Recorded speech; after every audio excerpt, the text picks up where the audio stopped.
உம்மு சலமா ரலியல்லாஹு அன்ஹா அவர்கள் அறிவிக்கின்றார்கள், கால ரசூலுல்லாஹி ஸல்லல்லாஹு அலைஹி வஸல்லம், மன் ரஆ ஹிலால் துல்ஹஜ்ஜினுடைய பிறையை பார்த்துவிட்டால், வ அராத அன் யுலஹா, யார் குர்பானி கொடுக்க நாடுகிறார்களோ, ஃபலா யஅஹுத், அவர்கள் களைய வேண்டாம், மின் ஷஅரிஹி, தன்னுடைய முடிகளை, வலா மின் அல்ஃபாரிஹி, தங்களுடைய நகங்களையும் முடிகளையும் துல்ஹஜ்ஜினுடைய பிறையை கண்டுவிட்டால் குர்பானி கொடுக்கக்கூடியவர்கள் முடிகளை நகங்களை களைய வேண்டாம்.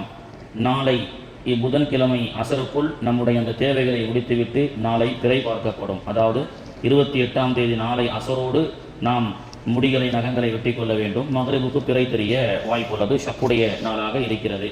ஜாபிர் ரலியல்லாஹு அன்ஹு அறிவிக்கிறார்கள், அன்னன் நபி ஸல்லல்லாஹு அலைஹி வஸல்லம், அல்லாஹுடைய தூதர் ஸல்லல்லாஹு அலைஹி வஸல்லம் அவர்கள் கால கூறினார்கள், அல் பக்ரா, மாட்டை குர்பானி கொடுக்கக்கூடியவர்கள் அன்சபாத்தின், அதை 7 பங்குகளாக பிரித்து கொடுத்து கொள்ளலாம்.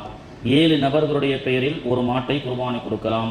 வல் ஜசூர், ஒட்டகத்தையும் அன்சபாத்தி, 7 நபர்களாக பேரிலே ஒட்டகத்தை குர்பானி கொடுக்கலாம். ஒட்டகத்திலும் மாட்டிலும் 7 நபர்களுடைய பெயரை கொண்டு குர்பானி கொடுக்கப்படும். முஸ்லீம் ஷரீஃபிலே அபூதாவூதிலே பதிவு செய்யப்படுகிறது. ஆடு என்று சொன்னால் ஒருவருடைய பெயரில் மட்டும்தான் குர்பானி கொடுக்க முடியும். இப்போ யாரின் மீது குர்பானி கடமை அப்படி என்று தெரிந்து கொள்வதற்கு முன்பு நம்ம ஊரில் குர்பானின்னு சொல்கிறோம். அரபியில் உல்ஹியா, அது உல்ஹியா பலியிடுவது அப்படி என்ற அர்த்தம்.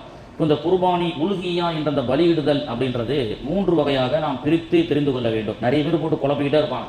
1 அக்கீகா, 2வது நேர்ச்சை செய்யப்பட்ட பலியிடுதல், 3வது பக்ரீத் ஈது துல்ஹஜ்ஜினுடைய மாதத்திலே கொடுக்கப்படக்கூடிய குர்பானி. இது 3ஐயும் போட்டு குழப்பக்கூடாது. அதாவது அக்கீகா அப்படி என்று சொன்னால் அது ஒரு சுன்னத்தான பலியிடுதல். நபிகள் நாயகம் ஸல்லல்லாஹு அலைஹி வஸல்லம் அவர்கள் கூறினார்கள், பிறக்கக்கூடிய குழந்தை ஆண் குழந்தையாக இருந்தால் 2 ஆடுகளை கொடுக்க வேண்டும். பெண் குழந்தையாக இருந்தால் 1 ஆடை அக்கீகாவாக கொடுக்க வேண்டும்.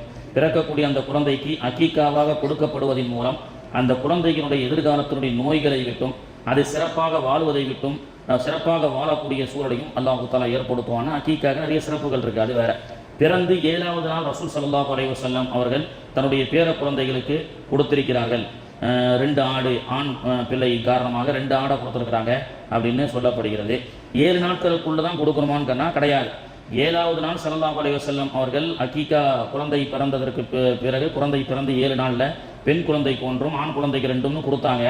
கொடுத்து அந்த குழந்தையினுடைய தலை முடியை சிரைத்து அந்த முடியின் எடையளவு முடிந்தால் தங்கமோ முடிந்தால் வெள்ளியின் கிரயமாகவோ கொடுக்கலாம்.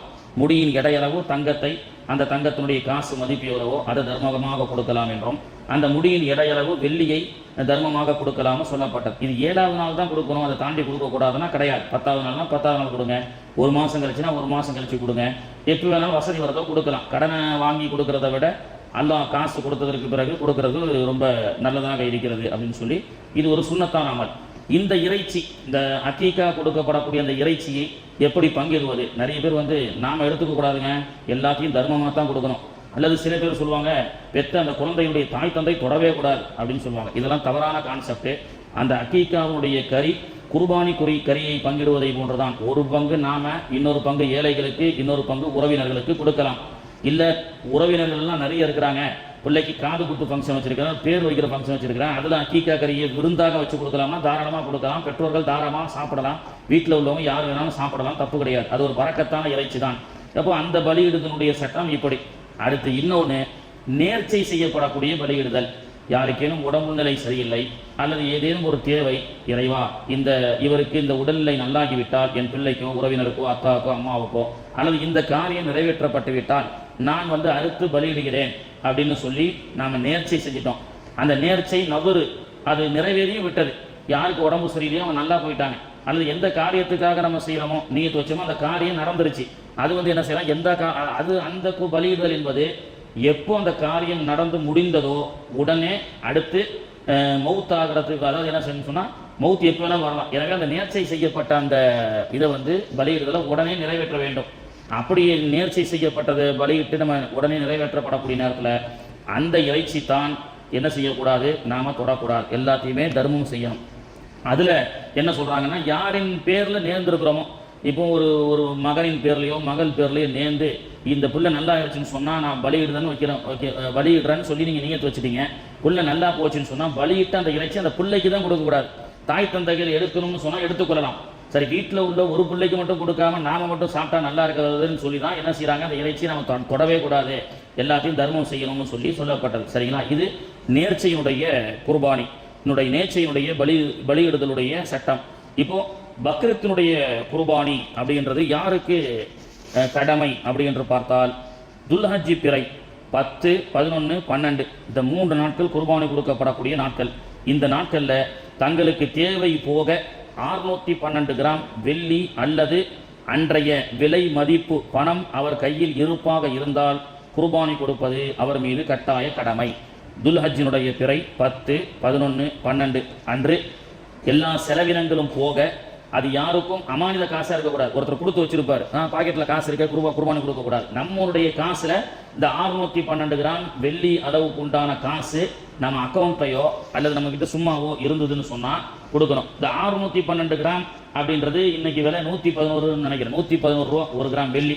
111 ரூபா ஒரு கிராம் வெள்ளி. 612 × 111 போட்டால் 67,000 ரூபா வருதுங்க.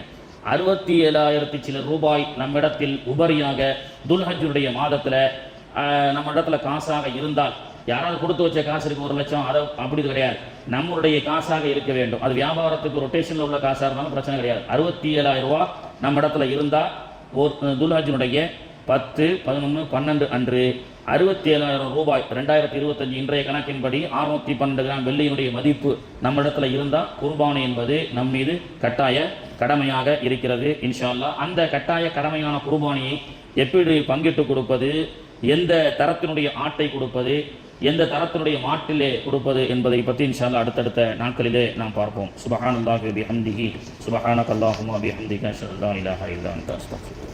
சுப்ஹான ரப்பிக ரப்பில் இஸ்ஸத்தி அம்மா யசிஃபூன் வல்ஹம்துலில்லாஹி ரப்பில்